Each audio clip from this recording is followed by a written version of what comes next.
Dear students, आज हम लोग क्लास 11th का एक प्रैक्टिकल है जिसमें हम स्क्रू गेज का कैसे यूज करते हैं, इसके द्वारा कैसे किसी पतले तार का व्यास मेजर करते हैं, इसको समझेंगे। ठीक, ये आपका स्क्रू गेज है डियर स्टूडेंट्स, जिसमें ये जो आपका ये वाला जो है ये आपका राउंड करता है।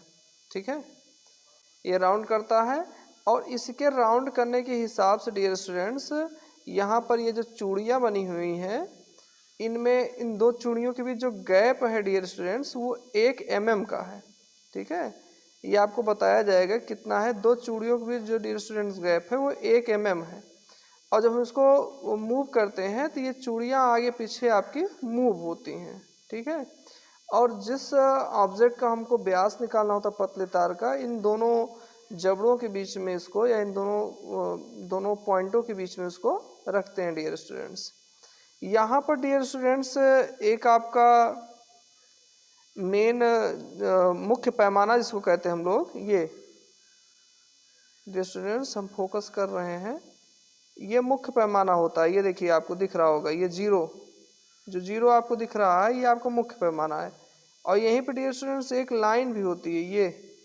ठीक है, ये लाइन ये मुख्य पैमाना है। ये मुख्य पैमाना डियर स्टूडेंट्स और आगे तक आपका इसे जब राउंड करोगे ना, मुख्य पैमाना और होता है, ये 0 होगा।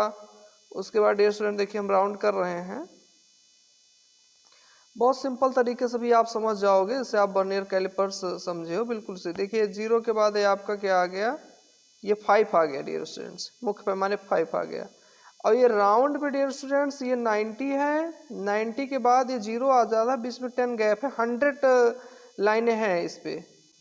ये राउंड पे 100 लाइनें हैं, बहुत बारीक बारीक 100 लाइनें हैं। ठीक डियर स्टूडेंट्स, तो चलिए, और ये डियर स्टूडेंट्स जो हम लोगों का स्क्रू गेज होता है, ये देखिए आपका इस बुक में भी है, वर्नियर पैमाने की सहायता से हम कम से कम 1 मिलीमीटर के 10वें भाग तक माप सकते थे, और यहाँ पर इसके सहायता से हम 1 मिलीमीटर के 100वें भाग तक क्या करेंगे, उसको हम लोग अच्छे से माप पाएंगे डियर स्टूडेंट्स।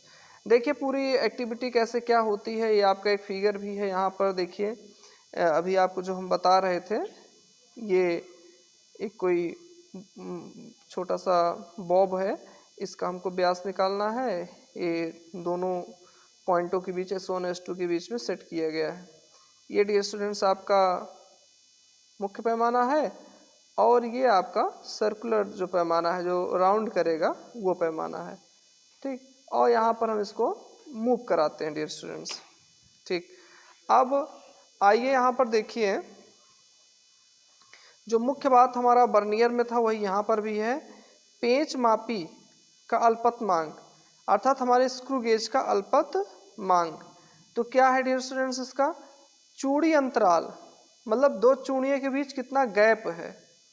हमारा यहाँ पे 1 mm होता है, और गोल पैमाने पर बने भागों की संख्या जो कि 100 है, तो 1/100 डियर स्टूडेंट्स, तो 0.01 mm हुआ, और 0.001 क्या हुआ, सेंटीमीटर हुआ।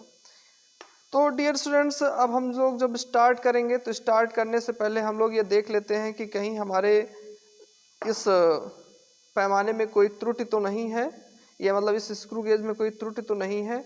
और त्रुटि चेक करने के लिए क्या करते हैं डियर स्टूडेंट्स, यहाँ पर जो हम लोगों का मुख्य क्या कहते हैं पॉइंट होता है, मुख्य जो 0 होता है डियर स्टूडेंट्स, ये आप दिख रहा होगा मुख्य पैमाने पे जो 0 है, ये डियर स्टूडेंट्स 0 के पास एक लाइन भी है डियर स्टूडेंट्स, ये दिख रहा होगा। जब आप इसको पूरा क्लोज करो ऐसे, तो ये जो 0 है, ये सर्कुलर पैमाने पे जो 0 है, मतलब स्क्रू गेज पैमाने पे जो 0 है, पूरा बंद हो जाने के बाद बिल्कुल इसी सीध में है, तो समझिए कोई त्रुटि नहीं है। जैसे अभी ये देखिए सीध में है, लेकिन देख रहे हो आप लोग यहाँ पर वैसे तो आपको गैप मोबाइल से नहीं दिख रहा होगा, लेकिन जब इसको पूरा टाइटली बंद करेंगे तो ये हमारा देखिए 0 डियर स्टूडेंट्स, ये देखिए ये 0 पहले यहाँ पे था, ये इस लाइन पे था यहाँ पर, ये और अब ये देखिए जब पूरा हम टाइट बंद कर देंगे तो जीरो हमारा थोड़ा सा आगे मूव कर गया, ठीक है, आगे की तरफ। तो इसका मतलब इसमें कुछ ना कुछ त्रुटि है।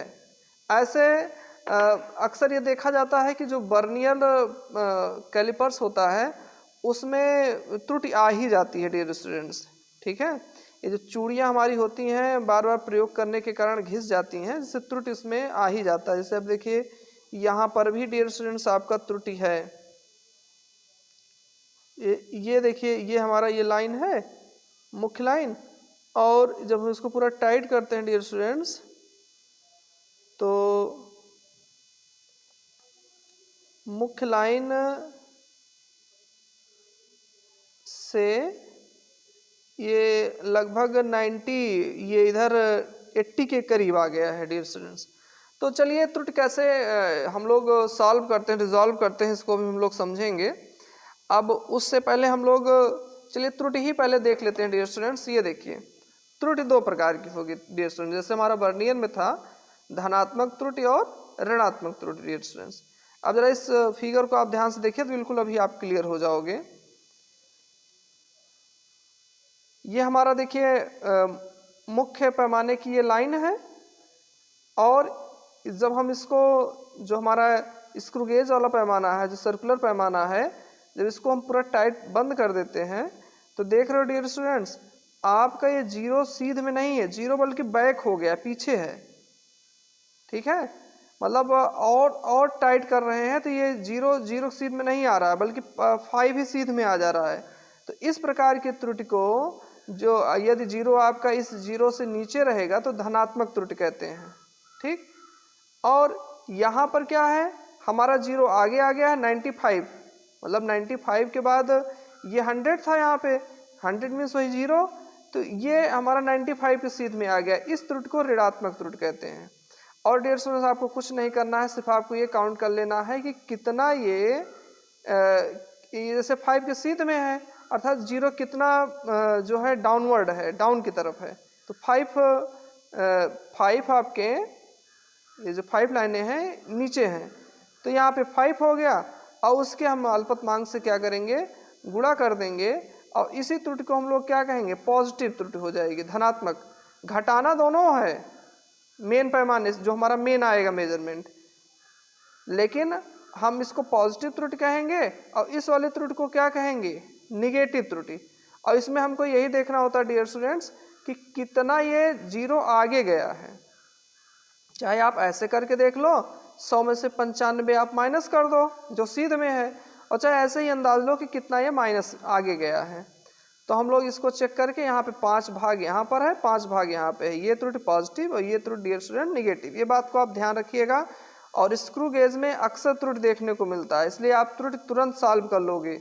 उसके बाद डियर स्टूडेंट्स आपको करना क्या है, अब आपको विशेष कुछ नहीं करना है। ध्यान दीजिए जैसे इसमें कोई मेजरमेंट किया गया था, मेजरमेंट करने के बाद इस तरीके की स्थिति बनी है डियर स्टूडेंट्स। ये देखिए आपका जो सेट हुआ है एक लाइन एक पूरा ये कवर हो गया है, 1 2 तीसरा दिख नहीं रहा है, इसका मतलब 2 पूरा क्रॉस हो गया है, 2 समथिंग है। ये जो मेजरमेंट यहाँ लगा होगा वो 2 समथिंग है। अब देखिए किसके सीध में है 30 के सीध में है, ठीक है।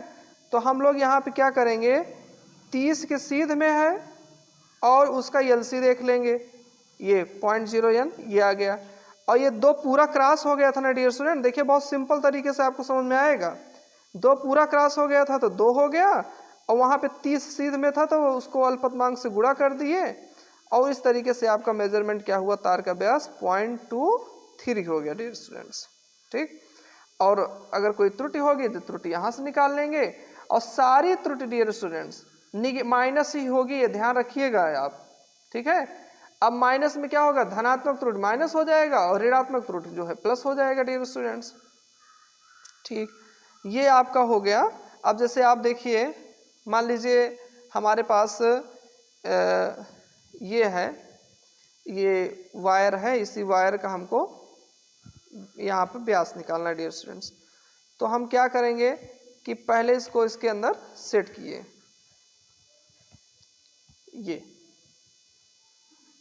ये ध्यान से देखिए ये इसके अंदर सेट किया डियर स्टूडेंट्स। अब हमको निकालना है कितना ये इसका व्यास है डियर स्टूडेंट्स। तो ये आपका सेट हो गया। अब सेट होने के बाद देखिए आप ध्यान दीजिए, चलिए मान लीजिए इतने सेट हो गया डियर स्टूडेंट्स, इतना गैप है। अब देखिए हम लोग कैसे इसको सॉल्व करते हैं।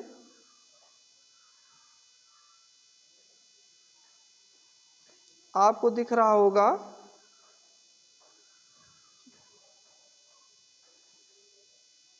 कैमरा, हम फोकस करने का प्रयास कर रहे हैं।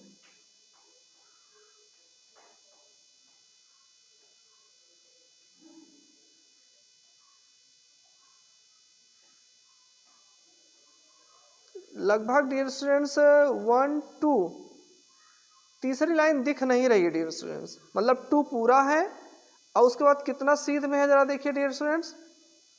ये 40 यहाँ पे है, 45 सीध में है। तो हमारा डियर स्टूडेंट्स क्या हो जाएगा, ये कैसे इसको हम लोग कैलकुलेट करेंगे, इस तार के व्यास को कैसे कैलकुलेट करेंगे। ये हमारा 2 तो पूरा कंप्लीट हो गया, 2 mm